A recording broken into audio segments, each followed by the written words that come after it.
সারা দেশ জুড়ে চলছে মোদি ঝড়। মোদি বন্দনায় আচ্ছন্ন সারা দেশবাসী। 2014 সালে স্বাধীন ভারতের ইতিহাসে একক ক্ষমতা নিয়ে সরকার গড়েছিল বিজেপি। 543টা আসনের মধ্যে এনডিএ পেয়েছিল 336টি আসন। তার মধ্যে বিজেপি পেয়েছিল একাই 282টি আসন। সেখান থেকে শুরু হয়েছিল বিজেপির বিজয় কেতন। ভারতের রাজনীতিতে শুরু হয় মোদি ম্যাজিক। মোদি অমিত শাহের জুটিতে ধীরে ধীরে দেশের 29টি রাজ্যের মধ্যে 21টি রাজ্যেই বর্তমানে সরকারে রয়েছে বিজেপি। কোনো রাজ্যে একক সংখ্যাগরিষ্ঠতা নিয়ে সরকারে রয়েছে তারা, কোথাও আঞ্চলিক দলকে সমর্থন করছে বিজেপি। মাঝে 2015 সালে নীতিশ কুমার লালু প্রসাদ যাদবের কাছে পরাজিত হলেও 2 বছরের মধ্যেই বিহারে ফুটল পদ্ম ফুল। মহাজোট নয়, মোদি দেশ জুড়ে যে উন্নয়নযোগ্য চালু করেছেন, এবার সেই উন্নয়নেই সামিল হতে চেয়েছেন নীতিশ কুমার। আর তাই নীতিশ কুমারের সংযুক্ত জনতা দলকে সমর্থন করে বিহারে সরকার গড়ল ভারতীয় জনতা পার্টি। মুখ্যমন্ত্রী হলেন নীতিশ কুমার, আর উপমুখ্যমন্ত্রী পদে শপথ নিয়েছেন বিজেপির সুশীল কুমার মোদি। জেডিইউ, বিজেপি এবং অন্যান্য মিলে বিধায়ক সংখ্যা 132 জন।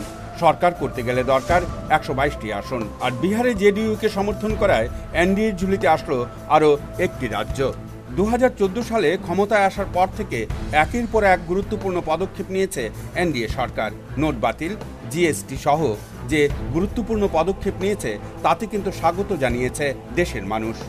প্রথম দিকে কিছুটা অসুবিধার মধ্যে পড়লেও ধীরে ধীরে সেটাকে মেনে নিয়েছে দেশবাসী। বিরোধীরা যতই আন্দোলন করুক না কেন, দেশের মানুষ ভরসা রেখেছেন মোদিতেই। উত্তরপ্রদেশ, উত্তরাখণ্ডে বিপুল জনসমর্থন নিয়ে ক্ষমতায় এসেছে বিজেপি। আর মাত্র কিছুদিন, 2018 সালে গুজরাট, হিমাচল প্রদেশ, কর্ণাটক, মিজোরাম, মেঘালয়, ত্রিপুরায় বিধানসভা নির্বাচন। আসন্ন নির্বাচনে ত্রিপুরাতে সরকার গড়া মূল লক্ষ্য এখন বিজেপির। বঙ্গে তৃণমূলের মতো রাজ্যেও দুর্নীতিতে এখন সিপিএমের নেতা মন্ত্রীরা। চিটফান্ড কাণ্ডে বহু মানুষের টাকা আত্মসাৎ হয়েছে।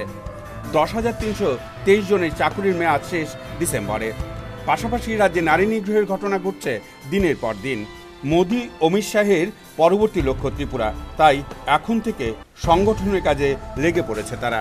যে ফর্মুলাতে তারা অন্যান্য রাজ্যে ক্ষমতা দখল করেছিল, সেই ফর্মুলাতেই এখন কাজ করছে সুনীল দেওধর, বিপ্লব দেবরা। রাজ্যে বাড়ছে পদ্মের দাপট। প্রতিদিন সিপিএম সহ বিরোধীরা যোগ দিচ্ছে পদ্ম শিবিরে, আর তাতেই যেন চিন্তার ভাঁজ মেলার মাঠের নেতৃত্বের কপালে। কাশ্মীর থেকে কন্যাকুমারী সর্বত্র চলছে এখন গেরুয়া ঝড়। 2018 সালে বামপন্থী লবকুশের কাছে আটকে যাবে না তো মোদি অমিত শাহের অশ্বমেধের ঘোড়া, নাকি বাম সরকারকে সরিয়ে ক্ষমতায় আসবে বিজেপি? যদি বিজনধর মানিক সরকারের কাছে আটকে যায় মোদি অমিত শাহের অশ্বমেধের ঘোড়া, তাহলে কিন্তু বামেদের নেতৃত্বে দেশ জুড়ে বিকল্প জোট তৈরি হবার সম্ভাবনা রয়েছে, যা কিন্তু বিজেপির কাছে এক অশনি সংকেত।